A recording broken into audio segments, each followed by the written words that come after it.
For our session, I'm going to introduce the panelists, and we'll have a discussion for about 25 minutes and then open up for audience Q&A. Both panelists each submitted a dozen slides that you'll see in a slow rotation on the screen behind us. Yes, okay.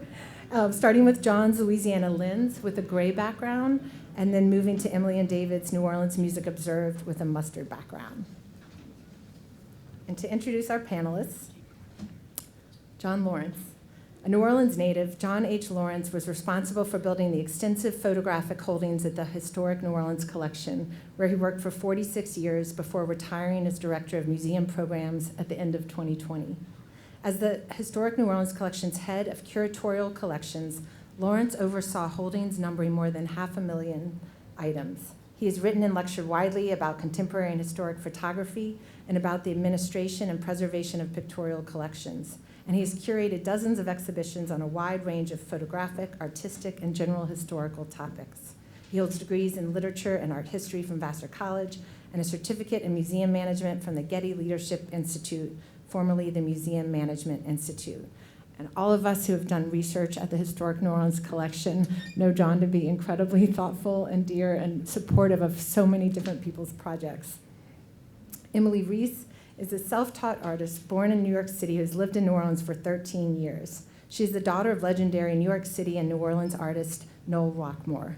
Her art career spans 48 years, covering a wide variety of subjects, with a particular focus on New Orleans music since 2011, work that was showcased during the 2020 to 21 at the New Orleans Jazz Museum exhibit, New Orleans Music Observed, The Art of Noel Rockmore and Emilie Rhys. She published the eponymous book in 2021, to which she was the primary contributor as curator, picture editor, layout designer, and co-artist, editor, and writer. Noel Rockmore, who lived from 1928 to 1995, was well known in New Orleans for his mid-1960s oil portraits of Preservation Hall musicians. And Emilie Rhys, born in 1956, has earned recent public notice for her artwork of contemporary musicians all around town. Since 2017, she has given public talks about her family and art. Noel Rockmore's parents were also professional artists. Featured in art collections across the USA and Europe, Rhys opened her gallery Seen by Rhys Fine Art, now on Royal Street in the French Quarter, in 2016. And now we'll dig into some questions and discussion. I'd love to start. I'm going to pass the books around. These are my copies of the books. I took out my Post-its, and I just wanted you all to be able to touch and feel them. I hope that some of you choose to purchase them if you can, or visit them in the library or at the museums they're associated with. But I'm just going to get up and pass them. Please be mindful of others in the room, as you know, so hopefully they can make the whole round while we're here. So let's start, especially for those who haven't seen the books, I'd love to ask each of you to tell us about the book and its origin story. How did it come to be, and what is its structure? Do you want to go first, John? Oh, sure.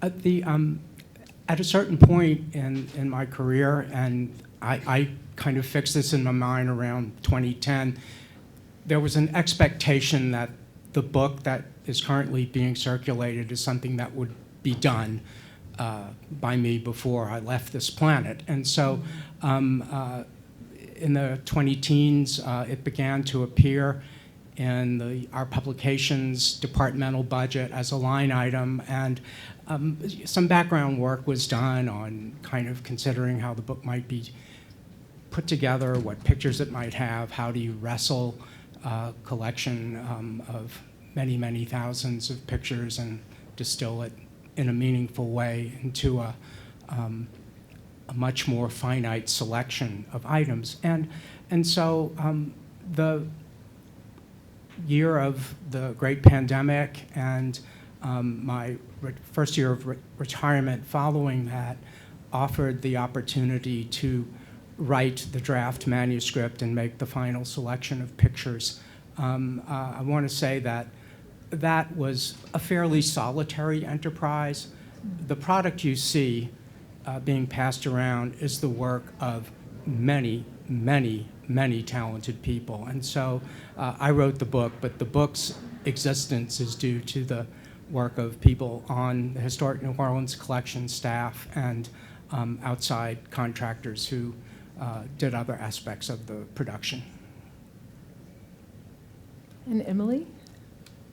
The New Orleans Jazz Museum in 2017 acquired a painting by my father called Bourbon Street Parade. It is in the book in a 3-page fold-out because it's a very long painting.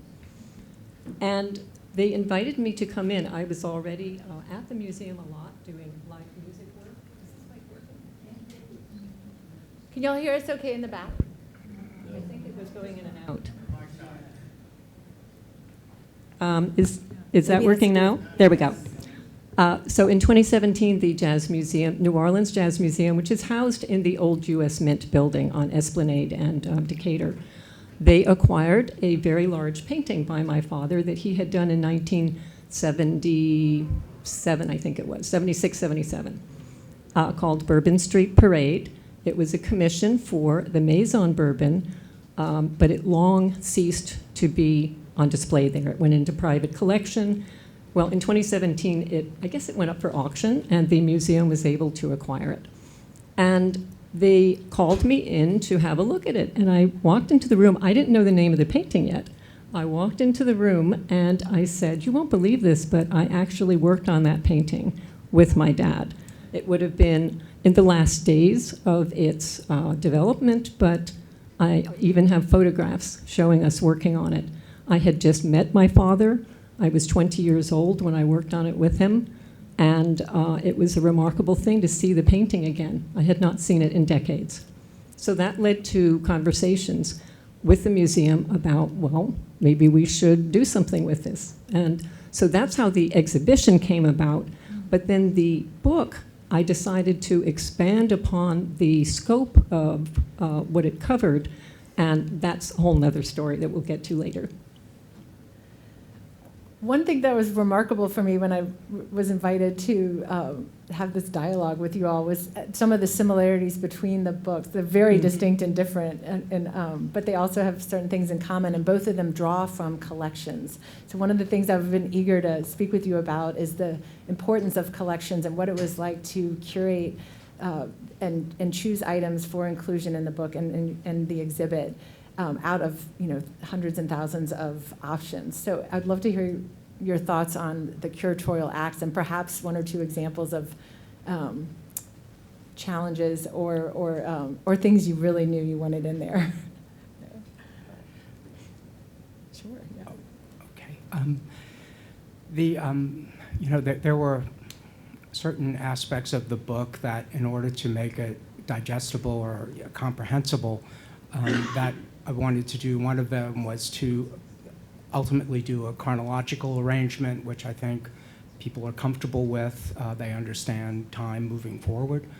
The other thing was to cover as much as possible the technological development of photographic history over that period of time from 1843, the book's earliest picture, and one made in 2018, which is the latest picture in the book.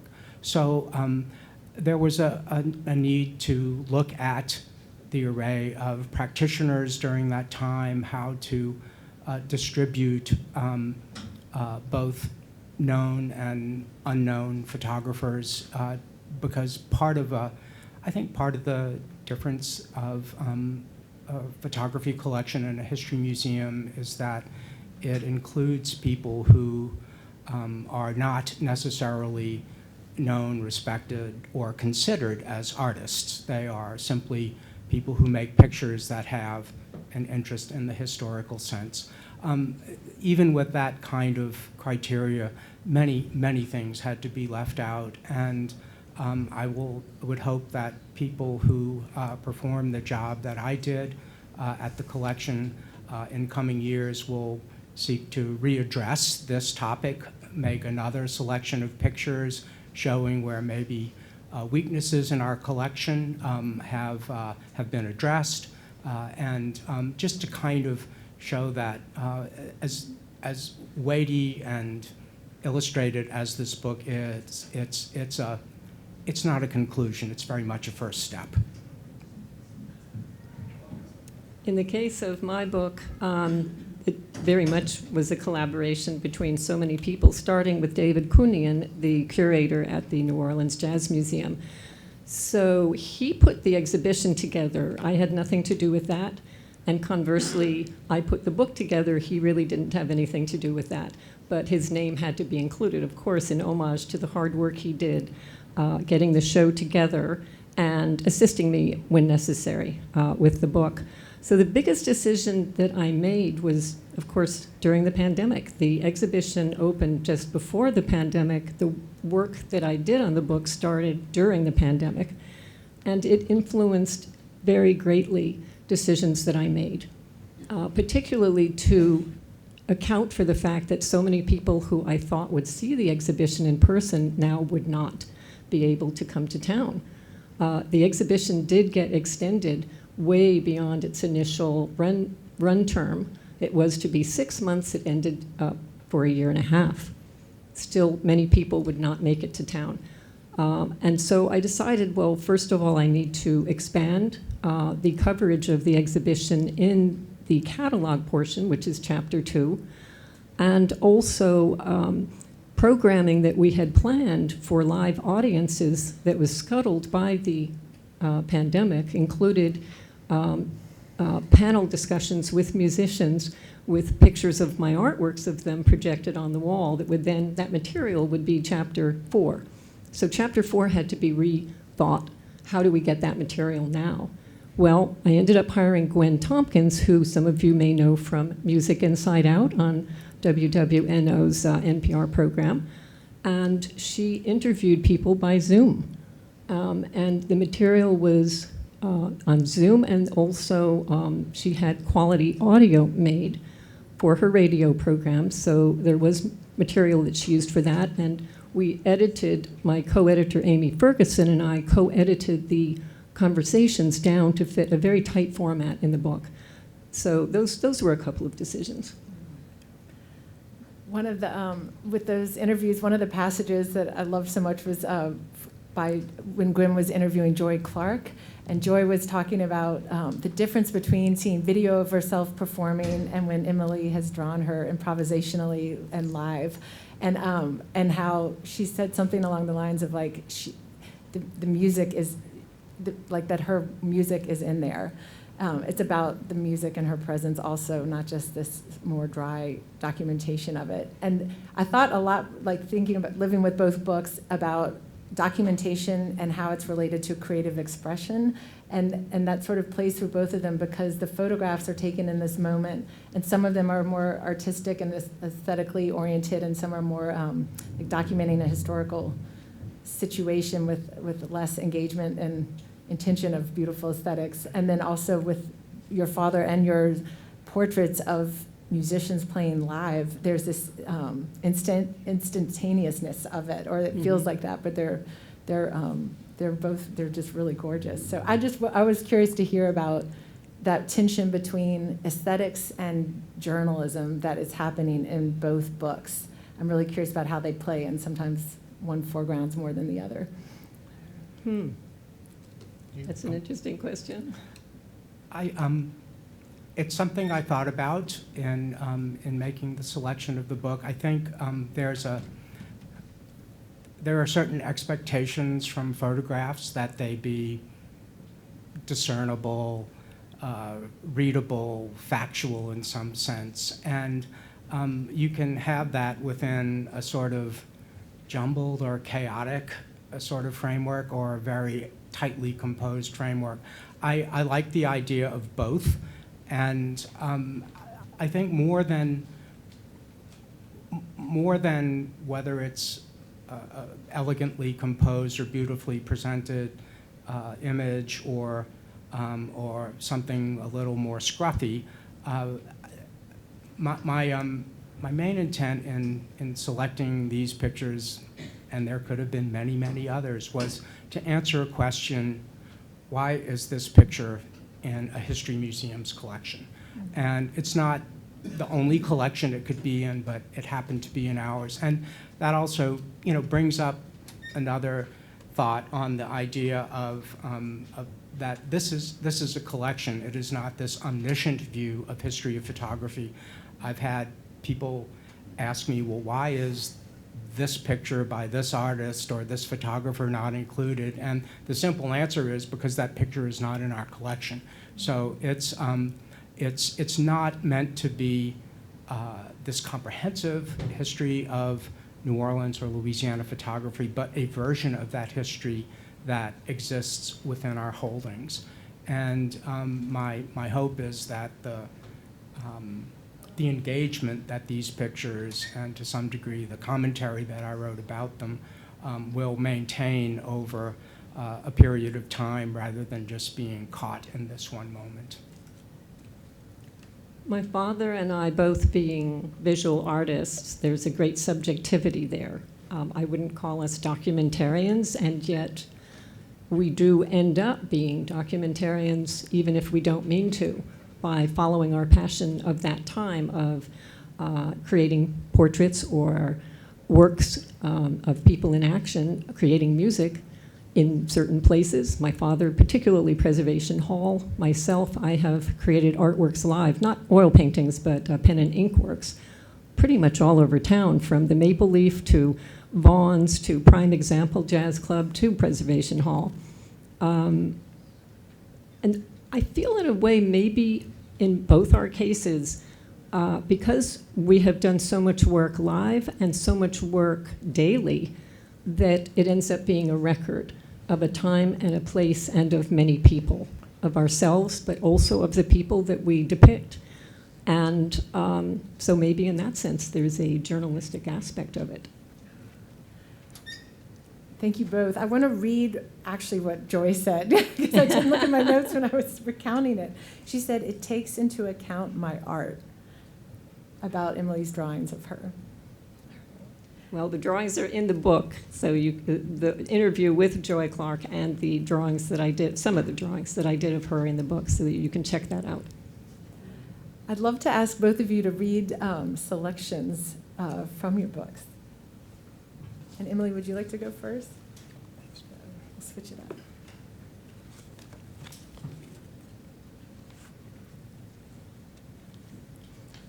I'd like to do a quick read from a as yet unpublished manuscript that leads into what I'd like to read from this book. I met my father, as I may have mentioned, when I was 20 years old. He left the house in New York when I was 18 months old, and I didn't see him again until I was 20. So about 10 years after I met him, I started working on a manuscript. I thought, there is just so much that I need to write, to express, and also to almost purge myself of. If I don't write it down, it will torment me. And so this was a couple of paragraphs from that manuscript written in the late 1980s. He was drunk. He was foul-mouthed. He was extravagantly manic-depressive. In his lighter moments, he could be uproariously comical. In his darker moods, misogynist and misanthropic. He was oddly magnificent. It was difficult to know him. He was abrasive and mercurial, so completely dominant, even mesmerizing. He was without any doubt an amazing artist, endowed with astonishingly bravura talents, the very embodiment of the word genius. But his self-destructive attitude and behavior were depressing and frightening. And yet I needed to know him, for I was not only finally having close contact with the father who had left us so many years before, but this also marked the first contact I had ever had with a working painter. So that leads me to what I wanted to read from here, which is,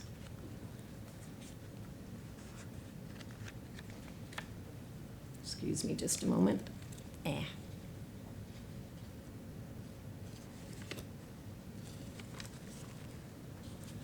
This is from an excerpt from my introduction to Chapter 4, from Parts 1 and 2.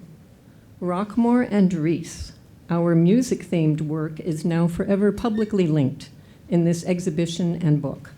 So anyone would be forgiven if they assumed that I learned to do this kind of art by first witnessing Rockmore engaging in this activity. But it is curiously the truth that I never saw him draw or paint a live musician, not at Preservation Hall or Maison Bourbon, not in his art studio. In fact, by the time I reconnected with my father in 1976, His active work with musicians, a series that had so dominated his life a decade earlier, had long since ceased. If musicians were to show up in his paintings, it would be with photographs as his source, not live musicians.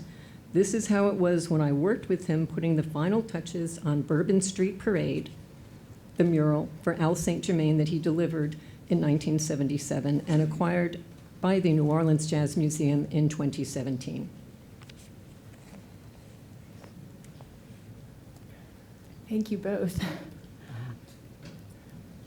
I would like Excuse to me, sorry. I would like to read the essay that accompanies a photograph made by Harold Baquet, born in 1958, died in 2015. It is one of the slides that has been repeating. For the person or people who might be viewing the book right now, it appears on page 239. Harold Baquet's career as a photographer began in the late 1970s. He was drawn to both everyday and newsworthy events, and his work was an important visual component of a local and national black press. An obituary tribute revealed that Baquet considered himself a, quote, one-man photo news agency for the African-American community in New Orleans, end quote. Baquet's photographs were published locally in the Data News Weekly, the New Orleans Tribune, and Figaro. His work also appeared in such national publications as Rolling Stone, Ebony, Jet, and Essence magazines. Besides his freelance contributions, Baquet served as official photographer for New Orleans mayors Ernest N. Dutch Morial, 1978 to 1986, and his successor, Sidney Barthélemy, 1986 to 1994. Baquet's coverage of political figures and events from this era is rich and deep. His photographs illustrate the connections New Orleans had to national movements involving concerns spurred by the civil rights movements of the 1960s, with Baquet usually focusing on individuals and groups that advocated for these causes. The example reproduced here shows a meeting in New Orleans between Mayor Morial, second from the right, and the Reverend Jesse Jackson, third from the left, his face partially obscured, about Jackson's Rainbow Coalition, an organization that grew out of Jackson's run to be the Democratic presidential nominee in the 1984 election.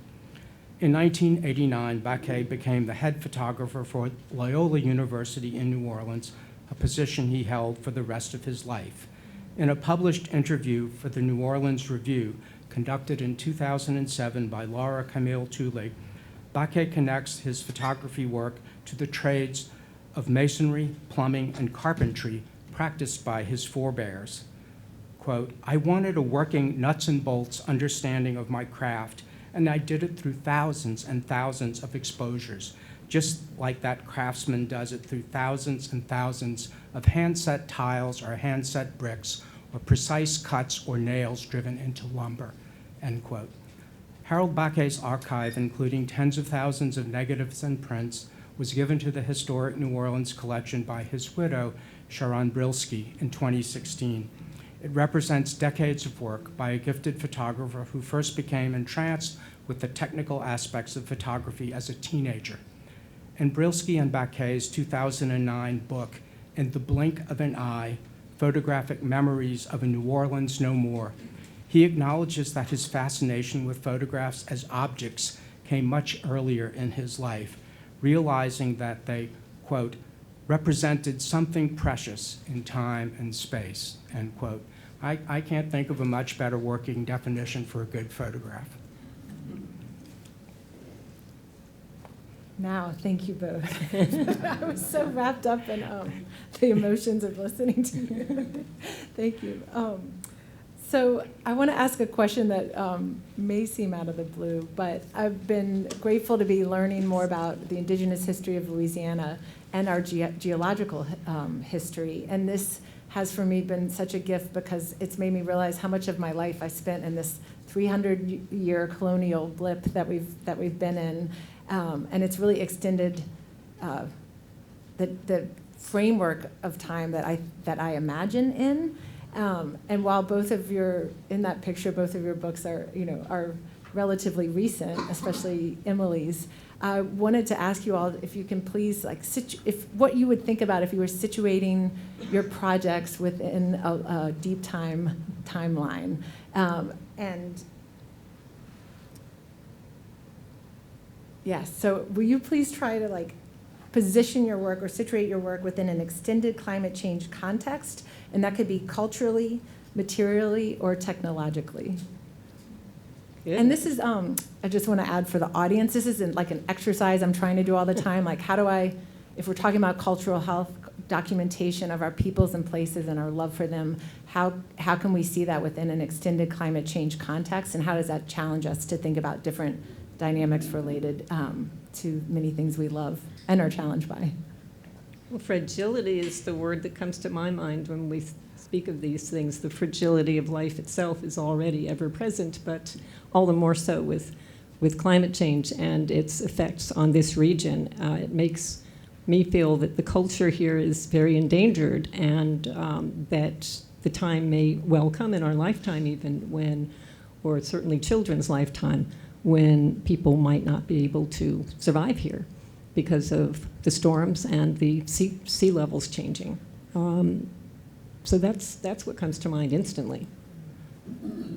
I think there are several pictures in Louisiana Lens that could tap into the notion of we live in a dynamic landscape that is measured in centuries or millennia rather than days, weeks, or months. And again, without everyone having benefit of the books, there's a series of photographs done in 1874 of the second great clearing of the Red River from Shreveport down to the Red's confluence with the Atchafalaya. And it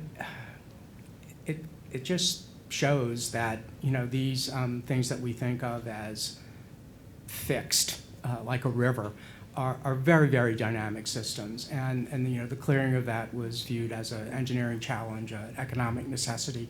And Robert Talfour, the photographer of that series of pictures, does this beautiful merger of 19th century steam-driven and explosive technology with this romantic overlay of hand-colored albumin photographs in this massive album that probably weighs 35 pounds. Another picture, and this one was more personal. I was working on the manuscript at the time Hurricane Ida struck, and one picture from Charles Traub and Douglas Boz's Cajun Document series of 1974 showed a very, very nascent form of Port Fouchon. And the idea that you know, we look at this picture, and in 50 years, 100 years, 200 years, that picture will not have changed.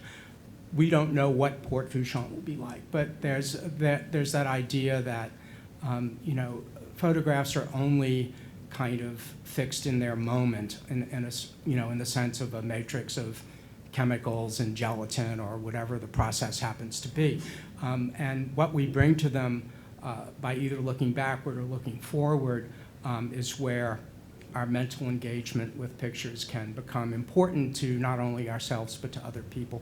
Those are just two examples. I don't want to go into more, especially without benefit of illustration. But.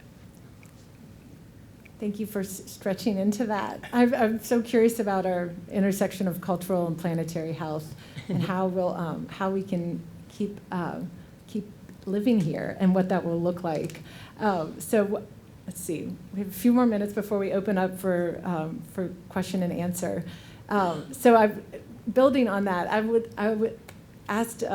was hoping you all would envision or try to imagine like the next generation of your book.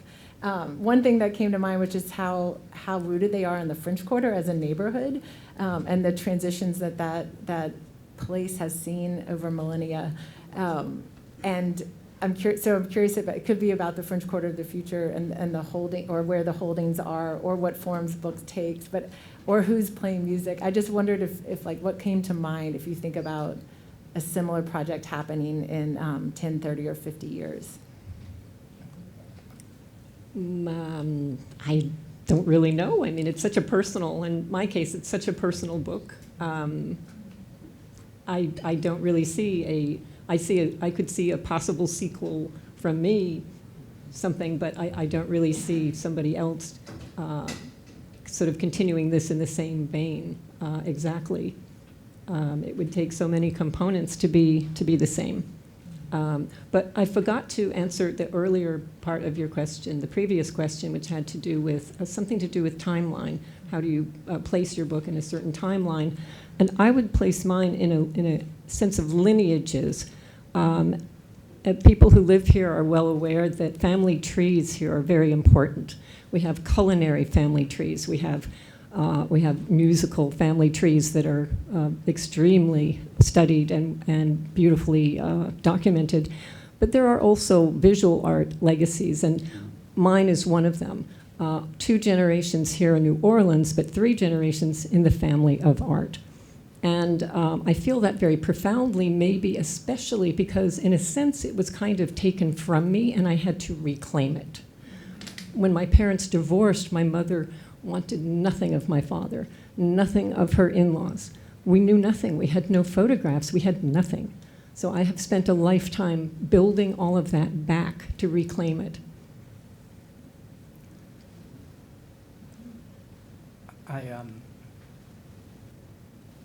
I'm sorry, I got taken up with that. The idea of projecting the next version of this is, I mean, I hope, as a person who has a lot of books, that books will continue to be published. I don't know if you know, the book as we know it will exist in the same way, you know, a half century from now or 2 centuries from now, if only in a boutique operation, or whether we, you know, gain all our information from images on screens or even something else. So that part I don't know. I know that the work that the Historic New Orleans collection does will continue to be able to support projects like Louisiana Lens in whatever form the publishing world might take in the future. I think the collection's riches, even if they would not be even if they would not continue to grow, offer many, many more such iterations of a Louisiana Lens type of book. But fortunately and gladfully, the collection continues to pursue acquisitions of all types that will aid understanding of the collections it already holds. So.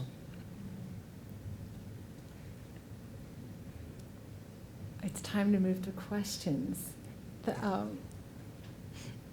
We're going to do one more thing. Will you both please read your dedication, and then we'll move to questions. They are similar, and I was so moved by this, and I know it's rare that a moderator would ask for that part of the book, but I would love for everyone to hear them from your voices, and then we'll take questions. Ready? Okay.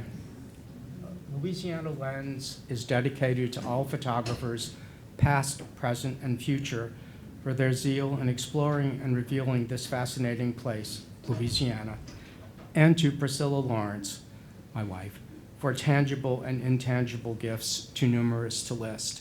And I should say that for the last 20 years of my career, and certainly for the full time that this book was under development, Priscilla was president and CEO of the Historic New Orleans Collection. The dedication for my book is in loving memory of Milton John Heller, my best friend and husband, whose stalwart love and support over the course of several decades provided the base from which my creative spirit could soar. This book is also dedicated to all the musicians of my beloved city, whether part of the deep family tree of music stretching back generations or conversely more recent transplants. I offer up this book in homage to you. And I should say that my husband was particularly mentioned because I lost him during the pandemic, lost him during the creation of this book.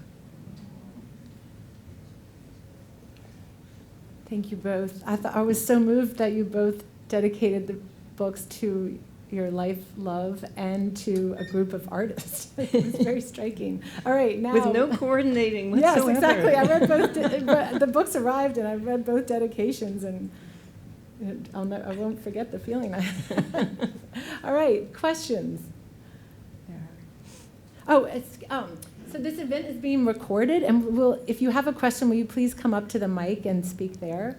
And others who have questions, you're welcome to queue up. We have about 7 minutes.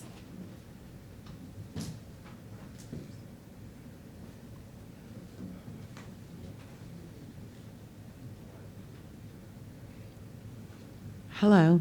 My question is about the procurement of the items. Are they in your possession, particularly like the metal prints? Are those in your possession and part of your permanent personal collection? Or is that just photographs of items that you were able to view and photograph? Who was that question for? For both of us. In my case, some of the photographs like this one, I hired a wonderful local photographer to take pictures of all the instruments, all the paintings and artworks, and all the rooms of the exhibition at the Jazz Museum. Sethasak Bunchai worked with me on that over quite a long period of time. The others are largely historic photographs about my family that I've either obtained through family members. One of them was given to me when I was 30 years old. It's a picture that shows me on my mother's lap as a baby from 1956. And it was the first photograph that I had ever seen of my family as a unit, mother and father and 3 kids. 30 years old, I had never seen that before, so it was remarkable. Many other photographs I have found after my father's sister passed away. Quite a few pictures had been squirreled away in boxes, and we found them. And some I've had to buy on eBay. Some of them have surfaced there. So by a variety of means. The photographs in Louisiana Lens are all held by, or at least photographs, of course, are multiple images. Many museums hold the same image, if not the same object. But they are all original daguerreotypes, ambrotypes, gelatin silver prints, whatever. And a handful of the images toward the end of the book are born digital and exist as digital files, which have been printed, so they can be made sense of. But they are, the items in Louisiana Lens are held by the Historic New Orleans Collection and are original examples of the media they represent. Just a quick note, this particular photograph you're seeing now is kind of a staged photograph, and the reason it is staged and the reason it is in black and white is to match a photograph of my father and his dealer, Larry Borenstein. And I was so proud of all this work that I did to get these paintings ready for this exhibition. I desperately wanted some way to mark that, and so it became the frontispiece of the book, these 2 photographs. For Ms. Rhys, what were the events that led you to reconnect with your father, and how did he react? Well, fortunately, my mother remained friends with my dad's sister, Deborah Davis, and she facilitated my brother getting to meet our dad, and then 2 years later, me. We were at the time living in San Francisco. My dad was splitting his time between New Orleans and New York. So I met him in New York, and he was a volcanic personality. Now, my mother already had been something of a volcano herself. I was kind of used to that, but rather disappointed to have to deal with it with this new parent that I was meeting. But he was different from her in that he was very emotional. He gave me a bear hug when we met. I had never had a bear hug. And so that was a wonderful exhibition of that side of his nature, very warm and expansive. Okay, I have a question for John Lawrence, I guess. Probably it's because I'm crabby, but I've noticed this real trend in photography exhibits where they put all the labeling, they display the photographs horizontally, they put all the labeling to the right going vertically, and they don't explain anything. I was just wondering what your opinion is about labeling photography exhibits, because it seems like, it's such an opportunity for the person who took the photo to say the date they took it, what they were, what they wanted to get from the photo, so many more things. And when you go to these photography exhibits, really, you can hardly even match the photograph with even the person who took it nowadays. I know what you're talking about. I don't think it's limited to photography exhibits. I think every museum is different, every curator is different. As a history museum, we tended to maybe give a little bit more explanation about whether in large text panels that kind of grounded a certain sections of photographic exhibits. More and more, I think museums are resulting to QR codes that people can call up on their phone with the understanding that I like to read it on the wall, but I don't know that there's a one size that fits all in terms of how curators or exhibition designers approach that subject. I would love to see more information on the walls in exhibitions that I had done. Sometimes there was a lot because there was space. Sometimes it seemed like including more objects in the exhibit was worth the effort of including a smaller amount of text. So it's always a balancing act, and hopefully you can find ones that suit your balance.